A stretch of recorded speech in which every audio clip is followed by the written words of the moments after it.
I know, I keep coming back to water because we use it for so many things. It has this surface tension, right? You can actually take a needle and float it in water. Now, you know its density is more than the density of water. So it should just fall to the bottom, right? But the surface tension of the water is such that it will float that needle. Now, the bigger the needle is, the harder this is to do. So you're going to want to use a very fine needle like you would use for quilting if you want to go do this yourself and demonstrate it to yourself. But it comes about because of the intermolecular forces. These waters are like, no, we don't want to get away from each other. We're just going to stay together and okay, the needle can float. The meniscus, which is again that business of competing between the cohesive and adhesive forces. Here is a close-up of right here at the corner. And you can see while the water likes itself, it also likes these. We have the silicon dioxides. Oh, there's an oxygen. The hydrogen's like, well, that's very nice. I like that oxygen very much, right? And so it adheres to the wall even more than it is cohesive with itself. On the other hand, here's that mercury with the other meniscus, right, where it's up in the middle, right? And its internal forces of cohesion are a lot stronger than any adhesive forces that it could undergo with the walls of the tube. So that business of being very adhesive to the walls of a tube means that if you have a narrow enough tube, the liquid can actually flow upwards within it because it's adhering to the walls more than it's cohesive to itself.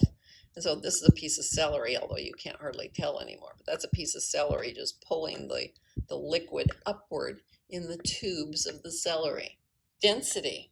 You know, we always think of water as having a density of 1 gram per milliliter, but the density of water is a little interesting because of that business of us saying that it was going to get larger as it froze.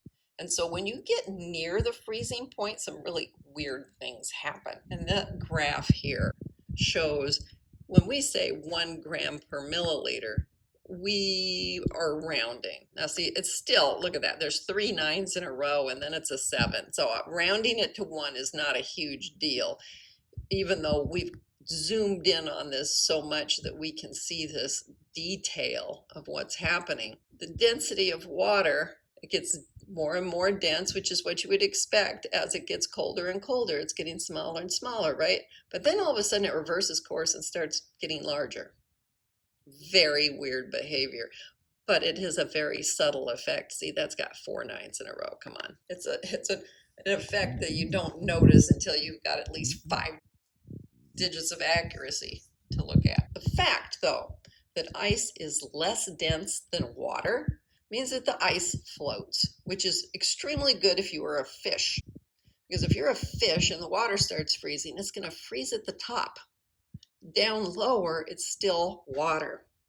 And you can live in it because it's water and you're a fish. So that's great.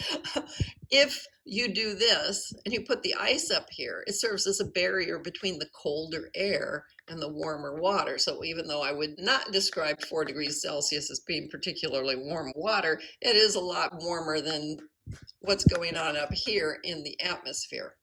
So the densest water would be that 4 degrees Celsius water. If you're a freshwater fish, you're fine with that. It also means that you're going to be slowing down all your processes. So you're not going to need a lot of oxygen and you're not going to need a lot of food. And you can just swim around there very gently until springtime comes.